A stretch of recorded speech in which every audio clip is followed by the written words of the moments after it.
Doctor ortho Ayurvedic oil और capsule, अब दर्द भी घुटने टेकेगा। हरियाणा में लाड़ो लक्ष्मी योजना की 7वीं किस्त जारी। सीएम नायब सिंह सैनी ने जारी की किस्त। 9 लाख महिलाओं के खाते में पहुंचे 205 करोड़।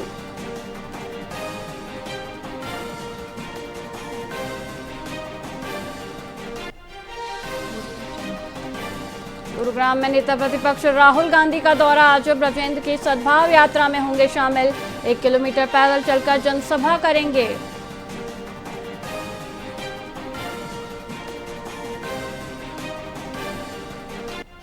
जींद में 16 साल की युवती से दुष्कर्म। दादा ने नशीली दवा खिलाई। होश में आने के बाद दर्द से चला पता।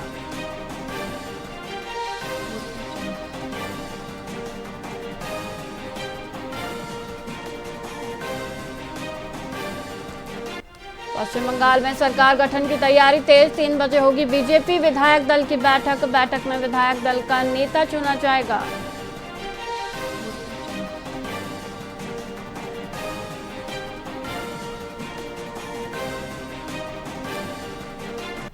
पश्चिम बंगाल के मुर्शिदाबाद में धमाका। मुर्शिदाबाद में देसी बम बनाते समय धमाका। धमाके में 2 युवक बुरी तरह घायल हुए।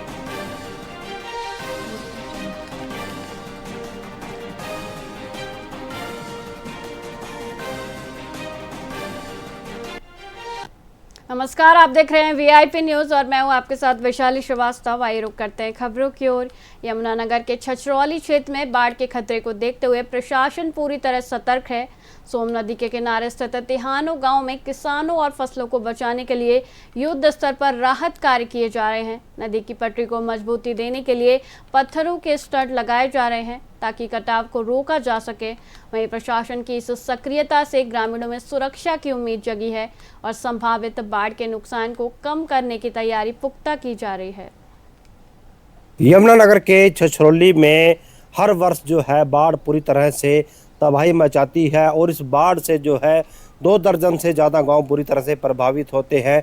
हर बार जो है अगर हम बात करें छछरौली के गांव तिहानो, सलेमपुर, हडोली, इन गांव में जो है अधिकतर नुकसान होता है। इस बार किसानों के चेहरों पर खुशी नज़र आई है क्योंकि खुशी का एक बहुत बड़ा कारण यह है कि हर साल जो है सोम नदी यहाँ पर तबाही मचाती थी, उसका प्रशासन द्वारा जो है किसानों की मांग पर एक बड़ा कार्य यहाँ पर शुरू हुआ है।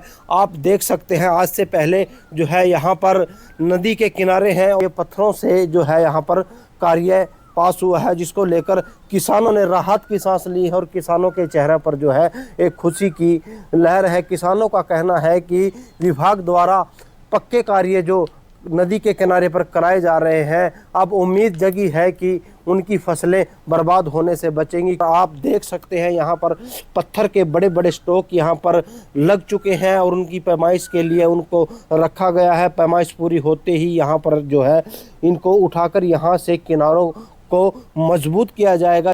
प्रक्रिया जो है समय से पहले ही शुरू हो चुकी थी और कार्य की उम्मीद भी समय से पहले पूरा होने की है और अधिकारियों का भी दावा है कि इस बार गुणवत्ता पर भी पूरा ध्यान दिया जा रहा है और कार्य जो है समय से पहले ही पूरा होगा। अब देखना यह होगा कि यह कार्य समय से पहले पूरा हो पाते हैं या नहीं। यमुनानगर में अपनी मांगों को लेकर अड़े सफाई कर्मचारियों का आंदोलन उग्र हो गया है। कर्मचारियों ने वर्कशॉप रोड पर कूड़ा डालकर 2 घंटे तक चक्का जाम किया, जिससे सड़क के दोनों ओर वाहनों की लंबी कतारें लग गईं। इस प्रदर्शन को किसान और रोडवेज यूनियन का भी समर्थन मिला। प्रदर्शन के दौरान ठेकेदार और कर्मचारियों के बीच तीखी झड़प भी हुई, जिसे पुलिस ने शांत कराया। वहीं कर्मचारियों ने चेतावनी दी है कि यदि मांगे जल्द पूरी नहीं हुई तो आंदोलन और तेज किया जाएगा। आज जो ये हमने नोटिस देकर हड़ताल की है, जनता का भी भाईचारा हमारे साथ है। जनता से भी हमने अपील करी है, हमारा शौक नहीं हड़ताल करने का। जो आज ये यहाँ पर है, कुछ हमारे नेता हैं, वो भी हमारे भाई हैं, कर्मचारी भाई हैं या वैसे किसान नेता हैं, उन्हें कह रहे भी यहाँ पर गंद पड़ता है। भाई गंद तो पड़ेगा, सरकार से हमारी बात करवा दे। यदि आपके अंदर इतनी ताकत है तो हमारी बात करवा दे सरकार से। सरकार से बात नहीं कर रही, सरकार नहीं बात करेगी, हम तो नहीं काम करेंगे।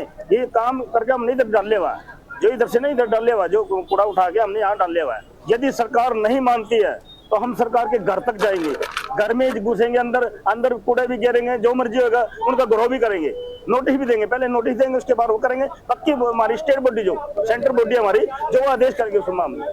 आज जो फरीदाबाद सेक्टर बाराकोट में जज और अधिवक्ताओं के बीच तीखी नोकझोंक के बाद विवाद गहरा गया है। कोर्ट द्वारा बार एसोसिएशन के पदाधिकारियों पर अवमानना की कार्रवाई और मुकदमा दर्ज करने के निर्देश के विरोध में फरीदाबाद, गुरुग्राम, पलवल और रोहतक के वकीलों ने हड़ताल शुरू कर दी है। हड़ताल के कारण अदालती कामकाज पूरी तरह ठप रहा और हजारों मुकदमों की सुनवाई प्रभावित हुई। वकीलों ने चेतावनी दी है कि यदि कार्रवाई वापस नहीं ली गई तो आंदोलन तेज किया जाएगा। ये जी दीपक यादव जज साहब ने पर्सनली लेते हुए बार ऑफिस बियर्स के लिए, प्रेसिडेंट सेक्रेटरी के लिए और जो जो काउंसिल अफियर होते हैं उनके खिलाफ एक आर्बिट्रेरी ऑर्डर पास किया है, जिसके अगेंस्ट हम स्ट्राइक पर बैठेंगे। कंटेम्प्ट बनाना, एफआईआर लिखना, ये बहुत ही गलत है। व्यक्तिगत होकर उन्होंने जो ऑर्डर पास किया है बिल्कुल गलत है, एज पर लॉ नहीं है, इलीगल ऑर्डर है।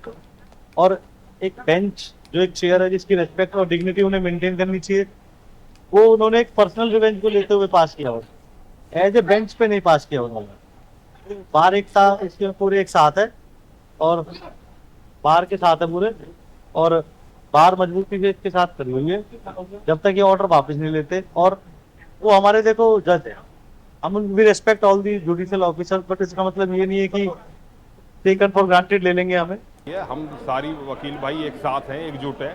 किसी भी वकील भाई के साथ कोई भी गलत काम होता है तो वकील एकता है, वकीलों की जो बार है वो बहुत बड़ी बार है ये, और सबके साथ खड़ी है। अगर वकील भाई के साथ गलत होगा तो सब एकजुट होकर प्रदर्शन करेंगे और हड़ताल जब तक जारी रहेगी। एक जज साहब ने हमारे वकील साथियों के खिलाफ वो गलत ऑर्डर पास किया है, उस ऑर्डर के खिलाफ ही प्रदर्शन चल रहा है।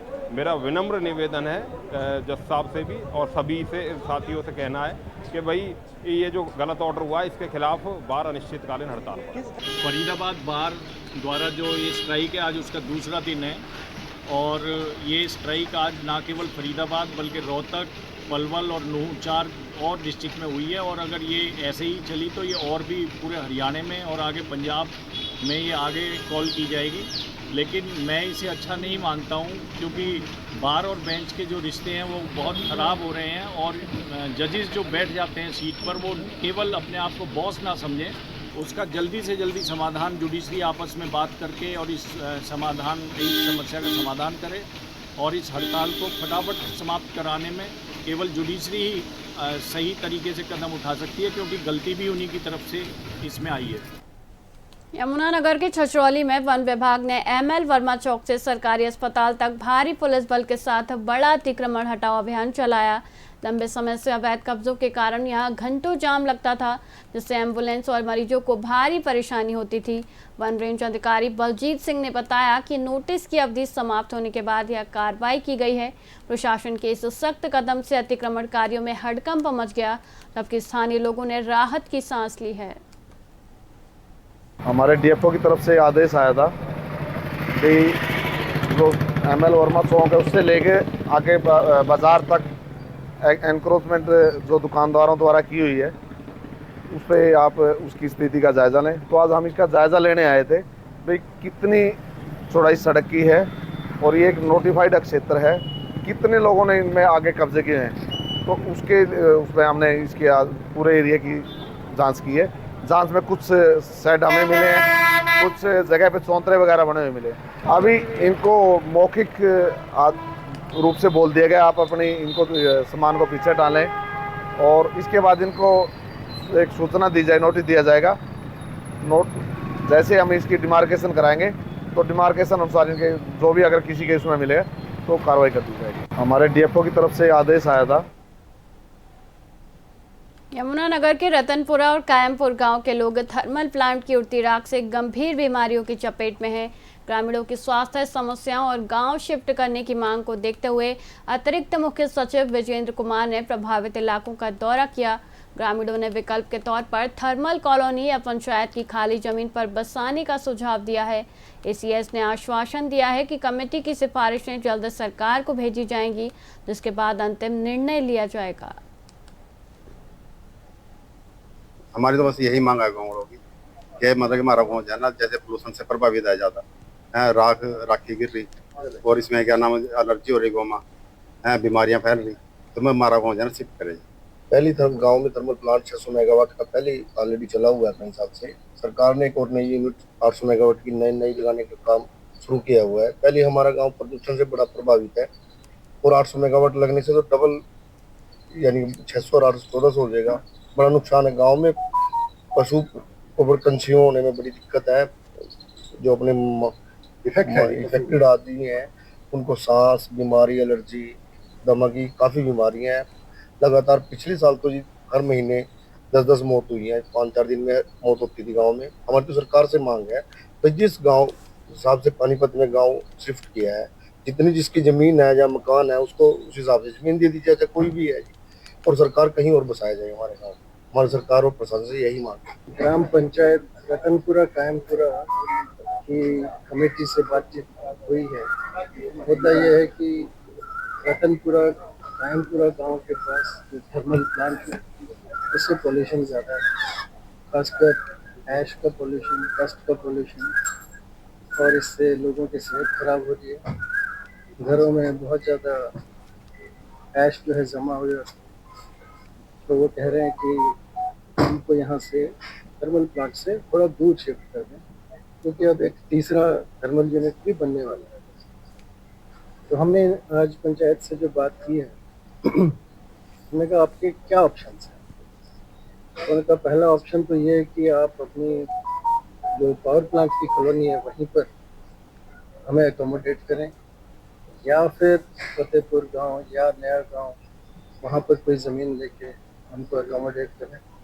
और एक लास्ट ऑप्शन ये भी दिया कि हमारे ही गांव में लगभग 12-15 एकड़ अवेलेबल है, जिसमें थोड़ा भरत करना पड़ेगा, तो पंचायत का ज़मीन है, वो भी एक ऑप्शन है। ये सारे ऑप्शंस हम एक्सप्लोर करेंगे और अपनी रिकमेंडेशन सरकार को देंगे। हमारी